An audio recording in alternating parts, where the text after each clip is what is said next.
साल 1025 ईस्वी। हिंद महासागर ने कुछ ऐसा देखा जो पहले कभी नहीं हुआ था। चोल सम्राट राजेंद्र चोल प्रथम के नेतृत्व में एक विशाल नौसैनिक बेड़ा बंगाल की खाड़ी को पार करते हुए 2500 किलोमीटर दूर निकल पड़ा। ये कोई छोटी मोटी समुद्री झड़प नहीं थी, ये 11वीं सदी का सबसे बड़ा विदेशी सैन्य अभियान था। इतिहास की किताबें अक्सर इसे केवल गौरव की प्यास बताती हैं, लेकिन ये एक बड़ी भूल है। कोई भी राजा केवल अपने अहंकार के लिए अपनी पूरी नौसेना, सर्वश्रेष्ठ सेनापति और सिंहासन को दांव पर नहीं लगाता। उस समय की लॉजिस्टिक्स एक दुष्स्वप्न जैसी थी। मानसून की हवाओं को समझना, हजारों सैनिकों के लिए भोजन और मीठे पानी का प्रबंधन करना, ये केवल एक हमला नहीं था, बल्कि एक ऐसी महाशक्ति के खिलाफ की गई सर्जिकल स्ट्राइक थी जो खुद को अजेय समझती थी।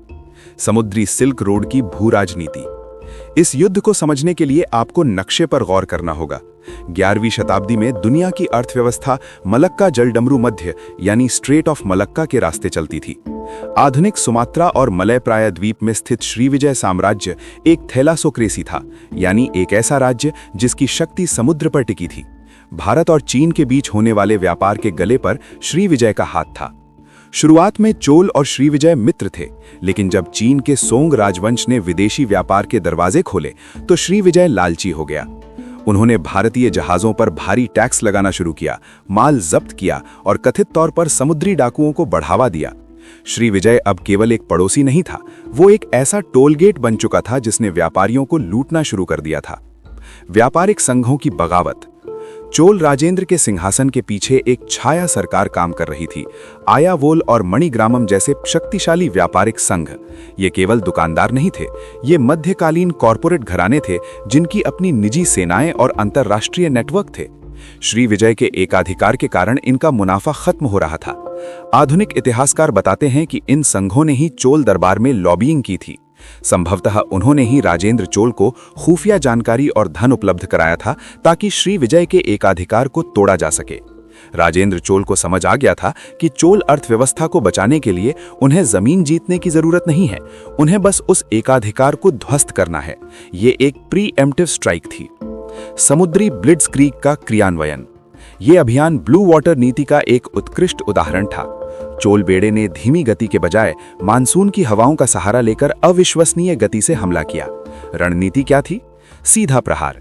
चोल बेड़े ने सीधे श्रीविजय की राजधानी पलेम्बंग पर हमला किया। राजा की गिरफ्तारी। उन्होंने श्रीविजय के राजा संग्राम विजयातुंग वर्मन को बंदी बना लिया। राजा के पकड़े जाते ही पूरे साम्राज्य का कमांड स्ट्रक्चर ध्वस्त हो गया। बहुआयामी हमला। इसके बाद चोल बेड़ा अलग अलग टुकड़ियों में बट गया और सुमात्रा और मलय प्रायद्वीप के 14 रणनीतिक बंदरगाहों पर एक साथ हमला किया। चोलों का मकसद शासन करना नहीं था, बल्कि बुनियादी ढांचे को नष्ट करना था। उन्होंने शाही खजाने और बंदरगाह की सुविधाओं को निशाना बनाया, जिससे श्रीविजय आर्थिक रूप से अपंग हो गया। एक सफल एकाधिकार की लंबी छाया। 1025 ईस्वी के इस अभियान ने दुनिया बदल दी।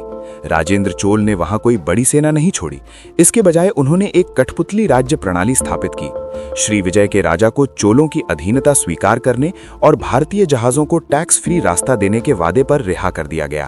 परिणाम? चोल झील। अगले 2 दशकों तक हिंद महासागर व्यावहारिक रूप से चोल झील बन गया। सांस्कृतिक विस्तार। इसी रास्ते से दक्षिण पूर्व एशिया में भारतीय वास्तुकला, धर्म और दर्शन का प्रसार हुआ, जैसे अंकोर वाट जैसे मंदिर। आर्थिक उछाल। चीन के साथ व्यापार रिकॉर्ड स्तर पर पहुंचा, जिससे चोलों को गंगईकोंड चोलापुरम जैसे विशाल मंदिर बनाने की शक्ति मिली। आज भी राजेंद्र चोल के इस अभियान को नौसैनिक रणनीतिकार पावर प्रोजेक्शन के एक प्रारंभिक उदाहरण के रूप में पढ़ते हैं। उन्होंने साबित कर दिया कि समुद्र कोई बाधा नहीं है, बल्कि उन लोगों के लिए राजमार्ग है जो उसे जीतने का साहस रखते हैं। उन्होंने केवल एक युद्ध नहीं जीता था, बल्कि वैश्विक वाणिज्य के नियम फिर से लिखे थे।